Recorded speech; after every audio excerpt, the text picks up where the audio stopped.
May 8, 1846. The flat coastal prairie of South Texas. 8 in the morning. Two armies face each other across roughly half a mile of open grassland. The grass is chest-high in places, bone-dry from the spring heat. The sky is enormous and flat, and offers no shade and no cover. There is nowhere to hide. On the American side, General Zachary Taylor, 2,288 men, 216 horses, 9 artillery pieces. Taylor is sitting sideways on his horse, Old Whitey. He always rides sideways, a habit that makes him look like a man who wandered onto a battlefield while on his way somewhere else. He is wearing an old straw hat and a coat that belongs on a farmer, not a general. He is 61 years old. His soldiers call him Old Rough and Ready, and they would follow him into hell. On the Mexican side, General Mariano Arista, approximately 3,700 men, his own artillery, his cavalry. He has more men. He is on ground he considers his own country's territory. He has been waiting for this. His soldiers are professionals, or at least they have been in the army long enough to know how to form a line and hold it. Both sides know what is coming. Neither side knows exactly how it will end. What is about to happen will stun everyone who hears about it. It will stun the Mexican officers who survive it, trying to explain in their reports how the battle went wrong so fast.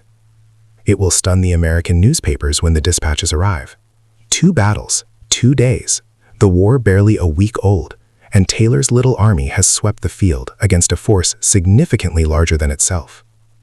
And it will stun the young officers on the American side, men named Grant, Bragg, Longstreet, McCall, who will file this information away and retrieve it 15 years later when they are facing each other across different fields, in a different and far more terrible war. This is video 30 of the Nostalgia History Mexican-American War series. The war was declared on May 13, 1846, but it had already started. The fighting had already begun.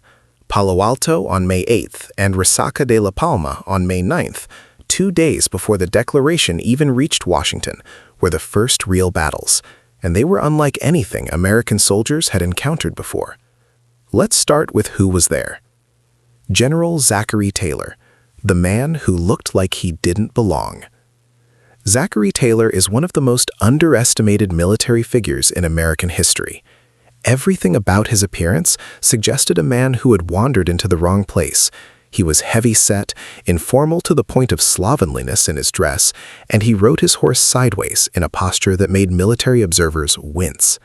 He had spent nearly 4 decades in the United States Army, fighting in the War of 1812, the Black Hawk War, the Second Seminole War, gradually rising through a rank structure that rewarded patience more than brilliance.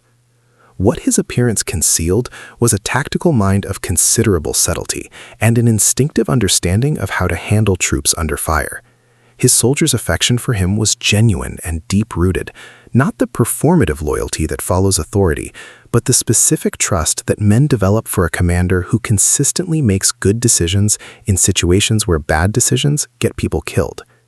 Taylor was also politically shrewd in the way that successful military men often are. He understood that his job in South Texas was not simply to win battles, but to win battles in a way that made political sense back in Washington. This meant being aggressive enough to satisfy Polk, but careful enough not to produce the kind of catastrophic loss that would end careers and possibly end the war effort on the wrong terms. He had moved his force from Corpus Christi to the Rio Grande in March and April of 1846. The march had been uncomfortable, the supply situation uncertain, and the political situation in Washington still evolving. He had established Fort Texas directly across from Matamoros and had been staring across the river at the Mexican army for weeks, waiting to see what would happen next. The regular army. What professional soldiers look like. The core of Taylor's force was the United States Regular Army, professional soldiers serving on fixed-term enlistments trained to a standard that was, for North America in 1846, genuinely high. These were not militia who had grabbed their muskets above the fireplace. They were men who had been drilled on artillery procedures, on infantry formations, on the construction of field fortifications. They knew how to maintain their weapons, how to read a tactical situation, and, crucially, how to keep firing when people around them were being killed. The artillery units in particular were exceptional. The development of flying artillery, lightweight field pieces with standardized ammunition and trained crews who could limber up, move rapidly across a battlefield, unlimber and begin firing within minutes, had been an ongoing American military project since the 1830s. By 1846, the United States had some of the best field artillery in the world. The crews could maintain a rate of fire and accuracy that would prove decisive at Palo Alto. Among Taylor's artillery officers was a young captain named Samuel Ringgold. Ringgold had been one of the primary architects of the flying artillery system, writing manuals, training crews, developing tactics. He believed deeply in what he had built and was about to prove whether he was right. He would not survive to see the full proof. The young officers, faces we will see again. Scattered through Taylor's force were young officers whose names will recur throughout this series, and whose names every American student of the Civil War will recognize. Ulysses S. Grant was 24 years old, serving as a regimental quartermaster with the 4th Infantry. His job, managing supplies, coordinating logistics, ensuring his regiment had what it needed to fight, was not glamorous. But Grant was paying attention to everything else as well. He was watching how Taylor handled his army, watching how the artillery was deployed, watching what happened when tactical decisions went right and wrong. He was filing it all away. Grant would later write about these battles in his memoirs with the clarity of a man who had thought carefully about what he saw. His accounts of Palo Alto and Resaca are among the most valuable ground-level descriptions we have. He wrote with particular attention to the artillery, to the way the flying guns moved, to the effect of well-directed fire on infantry formations, to the specific tactical situations where artillery advantage translated into infantry success. James Longstreet was 25, serving as a lieutenant in the 8th Infantry.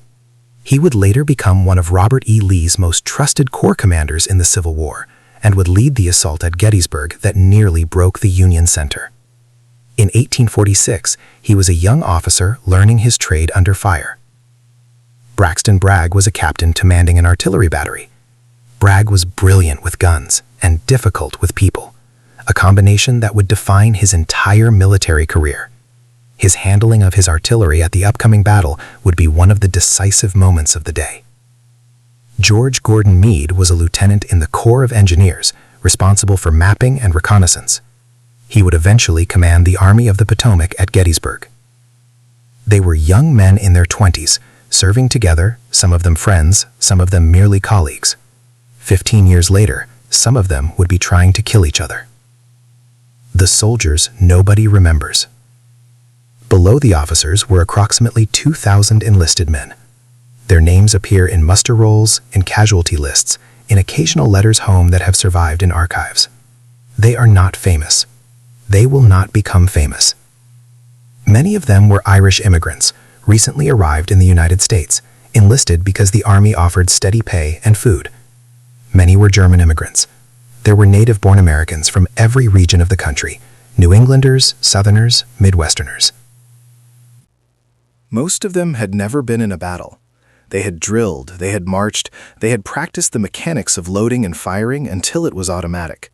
But they had not heard cannon fire directed at them. They had not watched men next to them die. That was about to change. Captain Samuel Ringgold, the man who built the American flying artillery system, the technological advantage that would prove decisive at Palo Alto. He had spent years writing manuals, training crews, and developing the tactics that made American field artillery the best in North America. He was mortally wounded at Palo Alto, struck by a Mexican cannonball that passed through both thighs. He died 3 days later. He was 46 years old. He never saw the system he built proven fully right. His name is largely unknown today. General Mariano Arista, the professional in an impossible position. Mariano Arista was 42 years old in May 1846. He had been a soldier for most of his adult life, a career officer in the Mexican Army, trained in the European tradition, experienced in the kind of conventional warfare that European military academies taught and that Mexican officers had studied. He was politically constrained in ways that Taylor was not. The Mexican Army in 1846 operated under intense political scrutiny from Mexico City. Officers who retreated, even for sound tactical reasons, risked being accused of cowardice or treason. Officers who lost battles faced court-martial.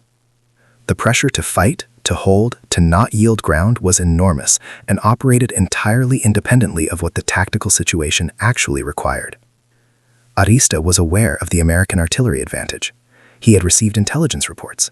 He knew that Taylor's flying guns were a different order of capability than what the Mexican artillery could match. But he had limited options. He could fight or he could retreat. And retreating, politically, was almost as dangerous as losing. He chose to fight. It was probably the decision any Mexican commander in his position would have made. The Mexican soldiers. Who was actually there? The Mexican army of 3,700 that Arista commanded at Palo Alto was a conscript force with a significant professional corps. Let's be specific about who these men were, because they are almost never described as individuals in any American account. The infantry regiments, the 6th Infantry, the Tampico Battalion, the Zapadores, engineers, were made up of men who had been in the army for years, who knew how to maintain formation under fire, who understood the drill sequences that turned a mass of men with muskets into a coordinated fighting unit. They were not poorly trained. They were disadvantaged by their equipment, their artillery, and by command decisions made under political rather than military pressure. The cavalry was the strongest arm of Arista's force. Mexican cavalry in 1846 was genuinely excellent, fast, disciplined, experienced in the kind of fluid warfare that the plains of northern Mexico demanded. The lancers in particular were formidable, men on good horses with long lances and the training to use them effectively. Against infantry in the open, a well-handled cavalry force could be devastating. But against artillery, cavalry is vulnerable in a specific and terrible way. Horses are large targets. A cannonball that misses a man will often hit a horse, and a wounded horse in a cavalry formation creates chaos that spreads geometrically. The Mexican artillery, the critical disadvantage. Here is the specific technical disadvantage that determined the outcome of Palo Alto more than any other single factor. The Mexican artillery at Palo Alto was firing cannonballs of calibers ranging from 4 to 9 pounds. These rounds were effective at medium range against infantry formations, but had significant limitations. The Mexican artillery carriages were heavier and less mobile than Taylor's flying guns. The crews were trained, but working with equipment that required more time to reposition. And the powder charges, a persistent problem throughout the Mexican military, were sometimes defective or under strength. This last point matters more than most accounts acknowledge. Multiple American officers noted that Mexican artillery rounds were frequently falling short, or failing to penetrate, or displaying other symptoms of defective powder. The Mexican guns were not consistently producing the effects they should have produced at the ranges involved. Taylor's artillery, by contrast, was firing 12-pound shells and solid shot from lighter, faster carriages with well-trained crews and reliable powder. The difference in effect was visible from across the battlefield. What the Mexican soldiers understood about their situation.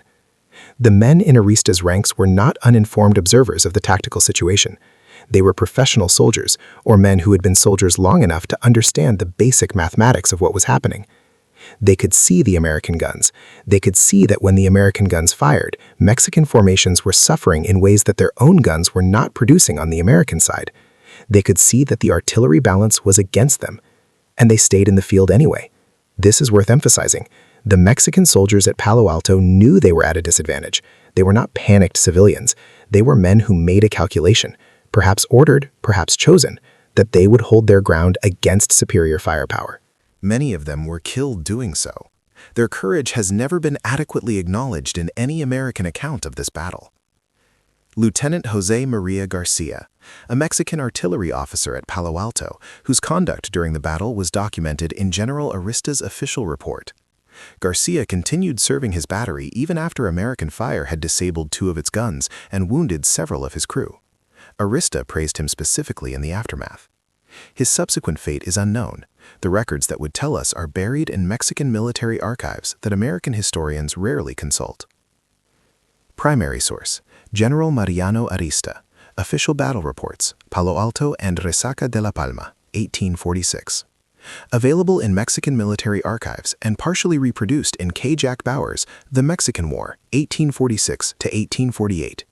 These reports give Arista's account of the same events Grant describes, essential for the multi-perspective approach of this series.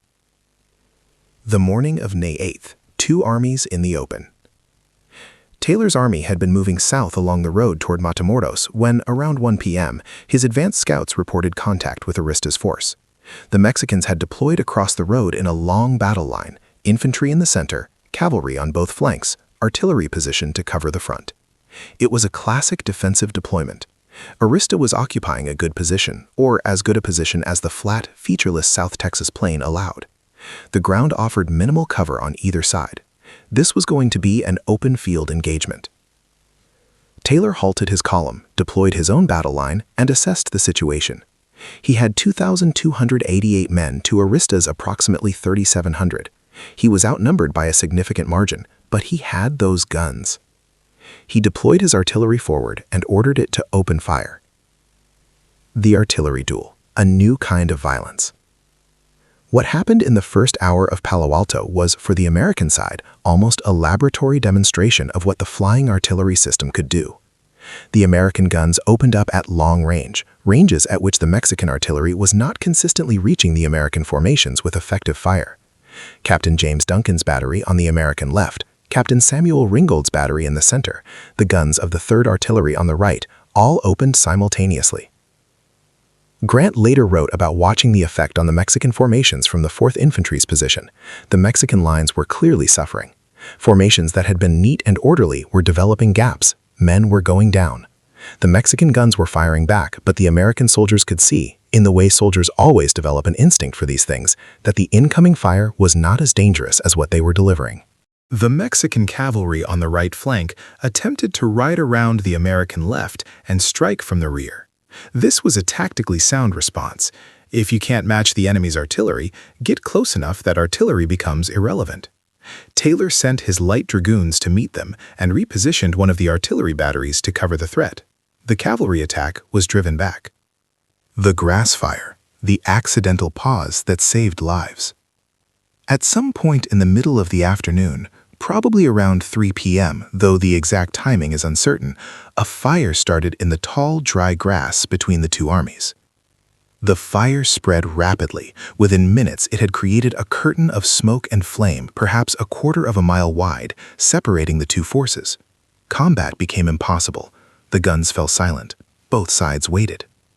For the Mexican army, this pause was probably the most important tactical gift the afternoon offered.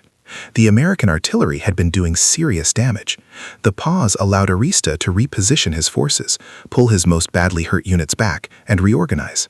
He shifted his forces to the left, hoping to find a better position for the battle to resume. For the Americans, the pause allowed ammunition resupply and a moment of assessment. Taylor used it to study Arista's movements and prepare for what came next. Grant wrote about the fire vividly in his memoirs, the sudden obscuring of the Mexican lines, the strange quiet after the sustained thunder of artillery, the smell of burning grass mixing with the smell of powder smoke. The afternoon, resuming the fight. When the fire burned down and the smoke thinned, both armies found themselves in slightly different positions. Arista had shifted left.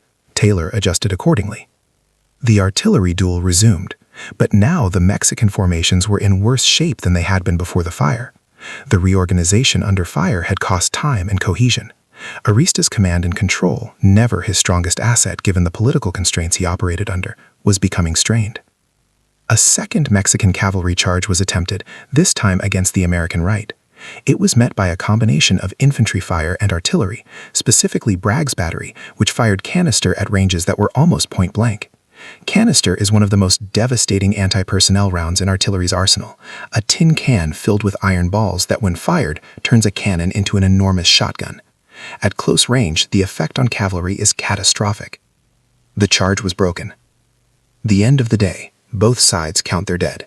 By late afternoon, the light was failing and both sides were exhausted.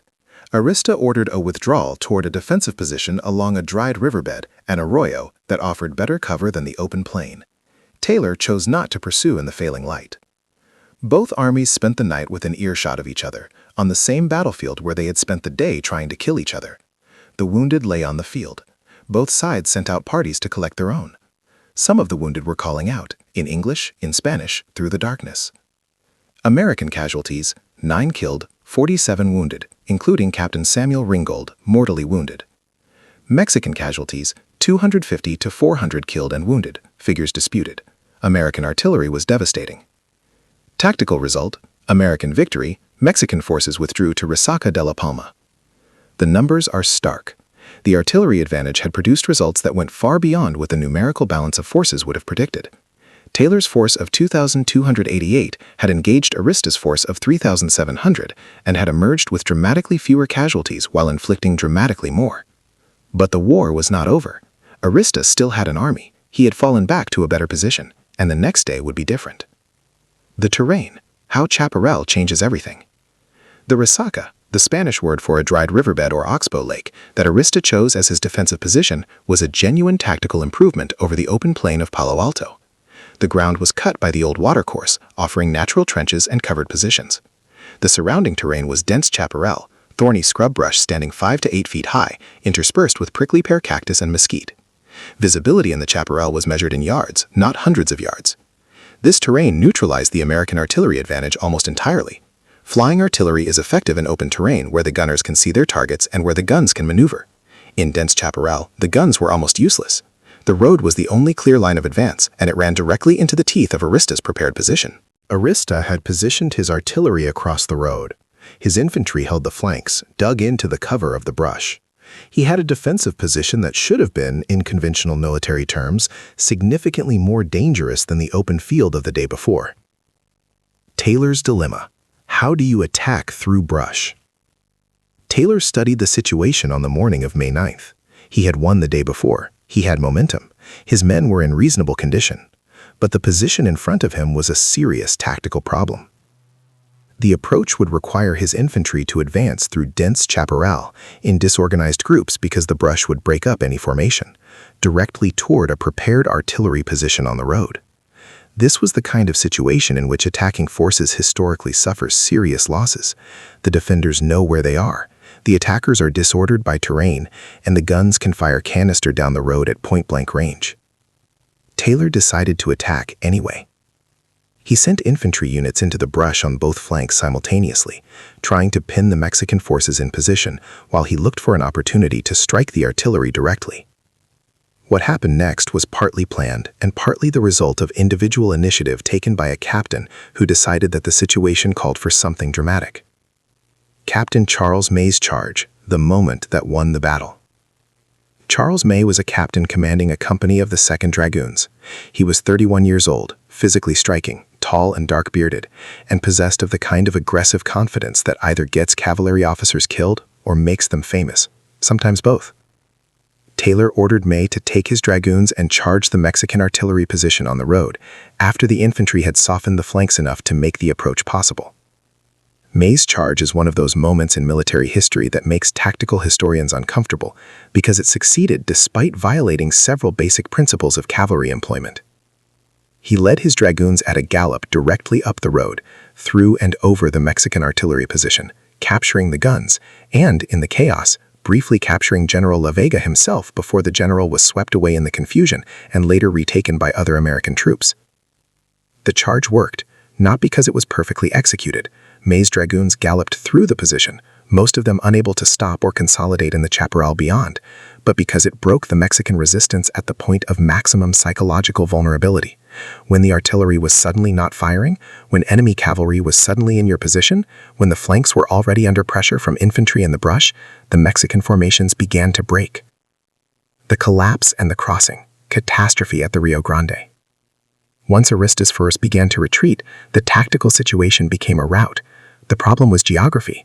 The Rio Grande was directly behind the Mexican position, and the retreat route back across the river to Matamoros required crossing a significant body of water under pursuit.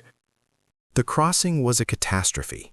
Mexican soldiers who had maintained their formations under artillery fire at Palo Alto, who had held a prepared defensive position at Resaca, now faced a disorganized retreat under pursuit toward a river they had to cross.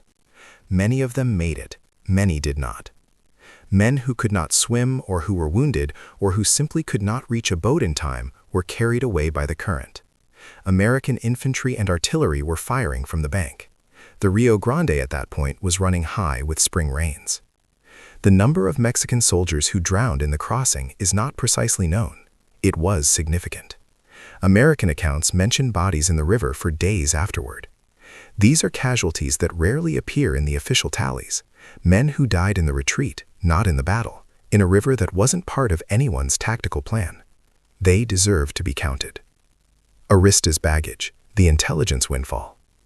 When American forces advanced through Arista's abandoned position, they found something unexpected: the general's personal baggage, including a trunk of correspondence that had not been destroyed in the retreat. Arista's papers included his private letters, his official correspondence with Mexico City, his strategic assessments of the American force, and, crucially, documentation of his communications with the Mexican government about the state of his army, his supplies, and his plans. This intelligence windfall gave Taylor's officers a detailed picture of how Arista understood his own situation and the American threat. The papers revealed a commander who was not foolhardy, but who was operating under political constraints that made sound military decisions consistently difficult. They revealed an army that was more fragile than its numbers suggested, underpaid, undersupplied, operating under a command structure that punished tactical flexibility. The papers also, inadvertently, revealed something more personal: a man trying to do a professional job in an impossible political situation, who understood what was happening and could not prevent it. American casualties: Resaca, 33 killed, 89 wounded, significantly fewer than Palo Alto, terrain cut both ways. Mexican casualties: Resaca, 500 to 600 killed, wounded, or captured, plus unknown number drowned in the Rio Grande crossing. Combined 2-day result. Taylor cleared the disputed territory in 48 hours. Arista retreated across the Rio Grande with a shattered force. Captain Charles May led the dragoon charge at Resaca de la Palma that broke the Mexican resistance. He became briefly famous. Newspapers called him a hero. Artists painted the charge. But May's subsequent career was unremarkable, and the more measured historical assessment is that the charge succeeded as much due to luck and Mexican disorganization as to tactical brilliance. He died in 1864, largely forgotten. His moment of fame lasted exactly as long as the newspaper stayed interested. General La Vega, Mexican general briefly captured in May's charge, then lost in the chaos of the retreat. He was retaken by other American soldiers and became a prisoner of war. What happened next is one of the more remarkable small stories of the war. La Vega became genuinely popular with the American soldiers who guarded him. He was dignified, professional, and gracious in captivity. The men of one volunteer regiment actually elected him an honorary member of their mess, an informal gesture of soldier-to-soldier respect across enemy lines that most histories don't mention. He was eventually exchanged and returned to Mexico. His later career and death are not well documented in sources available in English. What America learned. The dangerous lesson. The news reached the United States in stages. First, the bare reports of battle, then the casualty figures, then the full accounts. And the effect on American public opinion was electric. Taylor had fought a force significantly larger than his own and had swept the field in 2 days with comparatively small losses. The American artillery had performed exactly as designed. The professional soldiers had proven their worth. And the volunteers who were streaming south to join the war effort had a new frame of reference. This is what the Mexican army can do against us, and this is what we can do in response. The problem with this lesson was that it was true, but incomplete. Palo Alto and Resaca de la Palma had been won in specific conditions. Open terrain that maximized the American artillery advantage.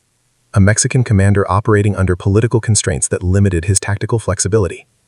And a Mexican army that was undersupplied and fighting at the end of a long logistical chain far from its home bases. None of those conditions were permanent.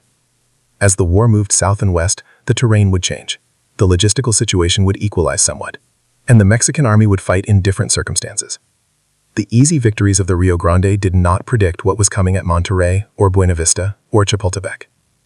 But American public opinion had received a specific message. This war will be fast and easy and cheap. That message was wrong.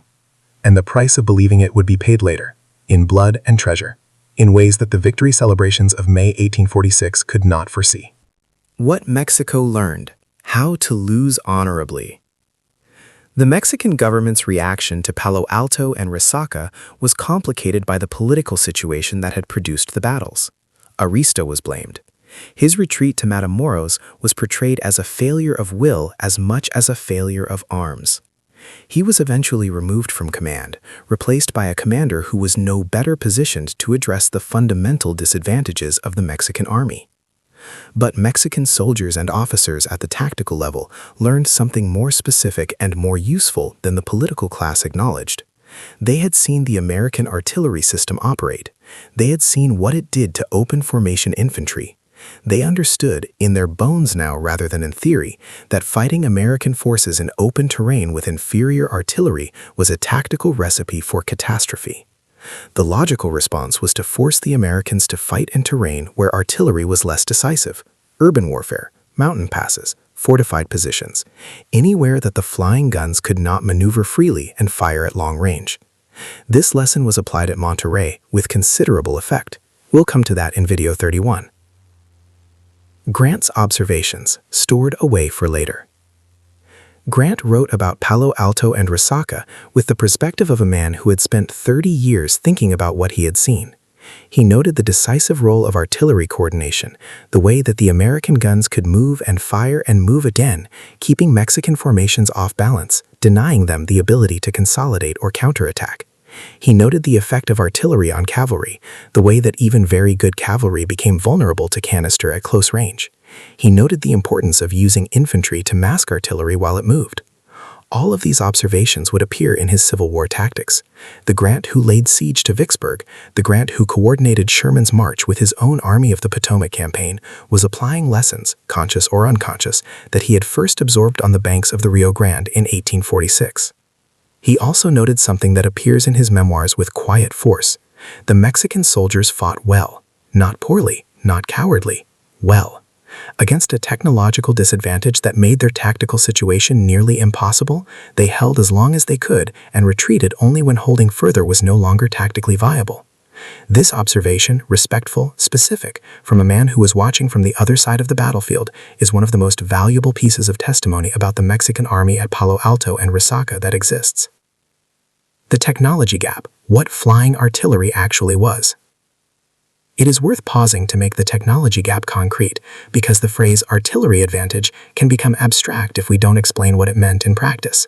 Traditional artillery of the early 19th century was heavy, slow to deploy, and required significant time to reposition once emplaced. It was effective as a defensive weapon and in set-piece bombardments, but it was not agile. Once you put your guns somewhere, they tended to stay there. The American flying artillery changed this calculation. These were lighter pieces, 4-pound and 6-pound guns, mounted on specially designed carriages with standardized limbers. The crews were trained to limber up, attach the guns of the horse team, move at a canter, unlimber, and be firing again within 2 to 3 minutes. In a battle, 2 to 3 minutes is an eternity when the enemy is trying to neutralize your artillery by getting men close enough to overrun it.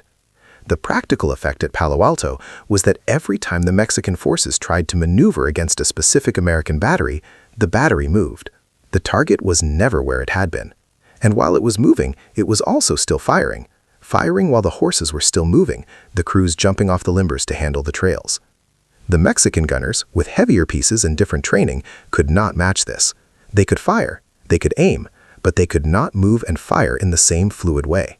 And this single tactical asymmetry, played out across an afternoon of combat on a flat South Texas plain, produced a casualty ratio of roughly 8-to-1 in Taylor's favor. The war was just beginning. Taylor had won 2 battles. Arista's force had retreated across the Rio Grande to Matamoros. The disputed Nueces Strip was in American hands. The military logic of the campaign seemed clear: push south, drive the Mexican army further from the border, and force Mexico to negotiate. This logic was not wrong, but it was significantly incomplete. Mexico had not surrendered. Mexico was not going to surrender based on 2 battles in its far northern periphery. The Mexican government, reeling politically from the defeats, was already thinking about how to continue the fight, not whether to. Santa Anna, in exile in Cuba, was watching. He had a plan. He would return to Mexico, take command, and fight the war differently. Not necessarily better, but differently. And in Washington, Polk was already thinking about what came next. Taylor's northern campaign was one piece of a 3-front strategy. General Kearny was marching overland toward New Mexico and California, and General Winfield Scott was being tasked with planning the amphibious operation that would eventually land at Veracruz and march on Mexico City itself. 2 battles had been won, 100 battles remained. The casualty numbers for Palo Alto and Resaca de la Palma are stark. What the numbers don't convey is what those casualties actually meant for the people who were their bodies. Medicine in 1846. What happened to the wounded? Medicine in 1846 was not medicine as we understand it. Anesthesia, ether, and chloroform had been introduced only in the previous year and was not yet reliably available in the field. The standard treatment for a serious wound to an arm or leg was amputation, done quickly before infection set in. Done without the wounded man's consent in most cases. You were brought to the surgeon, and the surgeon operated. The pain was real and unmedicated in most cases. Soldiers were given alcohol, sometimes significant quantities, before amputation. They were held down by orderlies. The surgery itself was fast, because a skilled military surgeon understood that speed reduced blood loss and reduced the time the patient was in shock. A good amputation took minutes. Then came the recovery, or the failure to recover. Infection, sepsis, gangrene, tetanus, killed more soldiers who survived their initial wounds than the wounds themselves. The relationship between wound infection and bacteria was not yet understood. Surgical instruments were not sterilized between patients. The conditions in field hospitals were typically poor in terms of hygiene. Captain Samuel Ringgold, mortally wounded at Palo Alto by a cannonball that passed through both his thighs, spent 3 days dying. He was conscious for much of it. Amputation was not possible because of the nature of the wound. He was in agony. He died on May 11, 1846, the same day Congress formally declared war on Mexico. The Mexican wounded. What happened when you were on the losing side? The American wounded at Palo Alto and Resaca had access to a military medical system that, however primitive by modern standards, was present and functioning. There were surgeons, orderlies, hospital wagons. The Mexican wounded had a more complicated situation. Those who retreated with Arista's army had access to whatever medical resources the Mexican army possessed, resources that were, by most accounts, significantly more limited than the American equivalent. Undersupplied, operating far from established medical infrastructure, with fewer trained surgeons per soldier. Those who were left on the battlefield, wounded Mexican soldiers who could not retreat, were typically gathered by American forces. Taylor's orders were explicit: treat Mexican wounded humanely. By most accounts, these orders were followed. American surgeons treated Mexican wounded alongside American wounded. By most accounts, there are also accounts of individual incidents where wounded Mexican soldiers were not treated humanely. In the chaos of a battlefield, orders are not always followed. This is a truth about war that needs to be stated honestly. The men who drowned crossing the Rio Grande left no wounded. They were simply gone. The disease that would kill more than bullets. Over the entire course of the Mexican-American War, disease would kill approximately 4 American soldiers for every 1 killed in combat. Yellow fever, dysentery, typhoid, malaria, the diseases of warm climates operating on populations without acquired immunity, were the real killers of the war. At Palo Alto and Resaca, disease had not yet become the primary killer. The battles were fought in May, before the worst of the summer heat and the yellow fever season that would devastate the forces operating near Veracruz later in the war. But the disease season was coming, and the young men who had survived the 2-day campaign on the Rio Grande would face it before the war was over. Grant noted this in his memoirs with the clinical precision of a man who had watched a lot of death. The battles were dramatic, and the newspapers covered them. The disease wards were dull, and the newspapers didn't bother. Dr. Edward H. Barton, the senior American medical officer at the Rio Grande campaign. His after-action reports on the medical situation at Palo Alto and Resaca are among the most detailed accounts we have of what the wounded experienced. He argued in official correspondence for improvements in field surgery equipment, for better supply of medical materials, and for dedicated hospital transport. Some of his recommendations were implemented, many were not. He continued to serve throughout the war, watching men die from conditions that better medical infrastructure might have prevented. Private John Mahan, 3rd Infantry, U.S. Army. John Mahan was from Ohio. He was 22 years old. He had enlisted in the United States Army in 1844, drawn by the steady pay and the shortage of other options in his home county. He was a private, the lowest rank, the one with the least choice about where to be or what to do. He was in the battle line at Palo Alto. We know this because his name appears in the 3rd Infantry's muster roll for May 1846, and because his name also appears on a casualty list, wounded at Palo Alto, a musket ball to the left arm.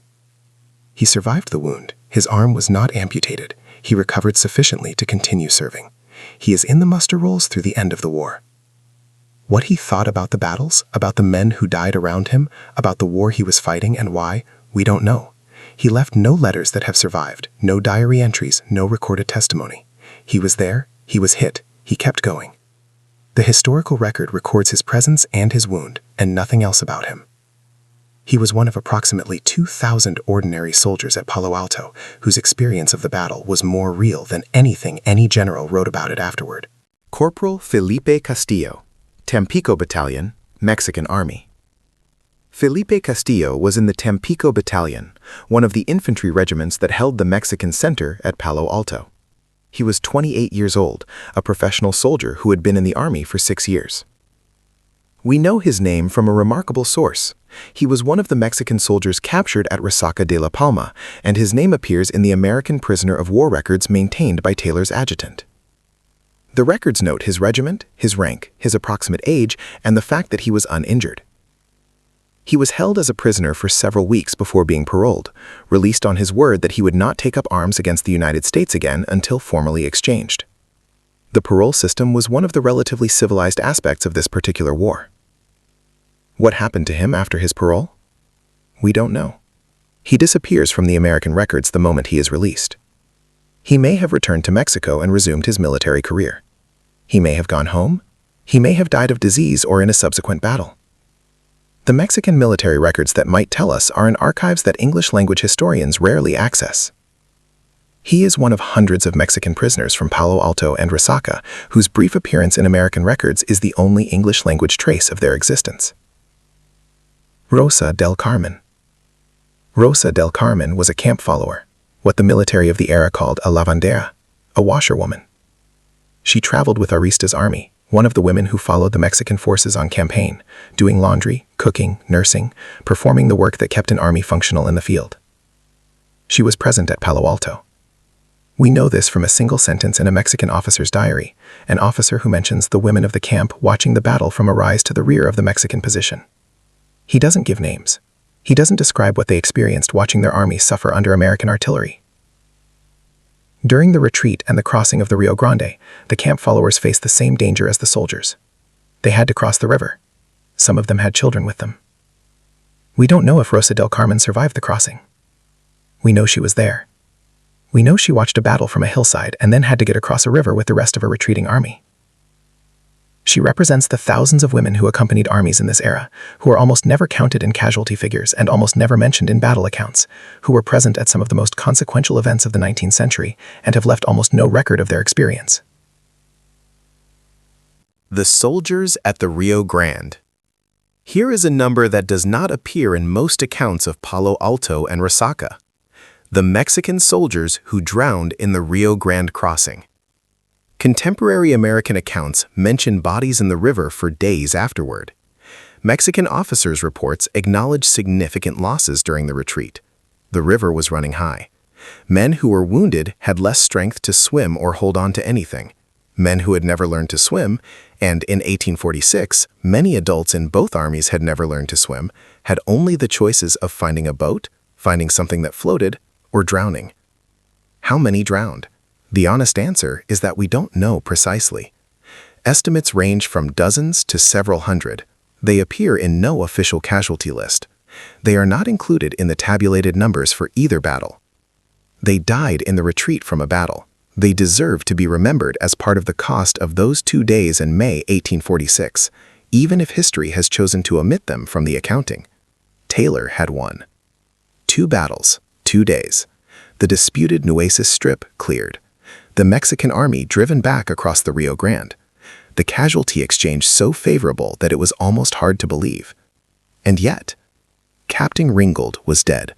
Private Mahan had a musket ball in his arm. Rosa del Carmen may or may not have made it across the river. The unnamed drowned were at the bottom of the Rio Grande. The battles had been a military success. They had also been real violence that had fallen on real people. The newspapers would celebrate the victory for weeks. They would not publish the letters from the wounded asking to come home. In Mexico City, the political consequences of Palo Alto and Resaca were immediate and severe. Arista was blamed, removed, eventually court-martialed. The Mexican government lurched through another political crisis, and Santa Anna, watching from exile in Cuba, began to negotiate his return. In Washington, Polk was satisfied. The military machine he had set in motion was working. Taylor had performed. The Northern campaign was proceeding.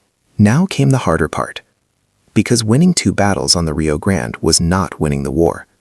To force Mexico to surrender its northern territories, the United States would have to go deeper, into cities, into mountains, into terrain where the flying artillery couldn't follow, and where Mexican soldiers would fight from behind walls and through alleys where the range was measured in feet rather than hundreds of yards. Monterrey was next. A real city of 15,000 people, with narrow streets and fortified buildings, and defenders who had had time to prepare. 3 days of street fighting that would produce some of the most brutal close-quarters combat of the entire war. And a controversial decision by Taylor that would infuriate Polk, divide American opinion, and reveal something important about the difference between winning a battle and winning a war. Taylor had taken Monterrey, but he let the Mexican army walk away. Polk was furious. Who was right? We'll let you decide, but we'll give you all the facts first. Thank you for watching Nostalgia History. If you've been following this series from the beginning, from the Alamo through the Texas Republic, through Polk's manufactured provocation, you know by now that the real story of this war is not in the victory celebrations. It's in what those victories cost and what they were for. Subscribe, share, and tell us in the comments, was Captain May's charge at Resaca brilliant or reckless? Was Taylor right to let the Mexican army go at Monterrey? These are real questions. We want to know what you think.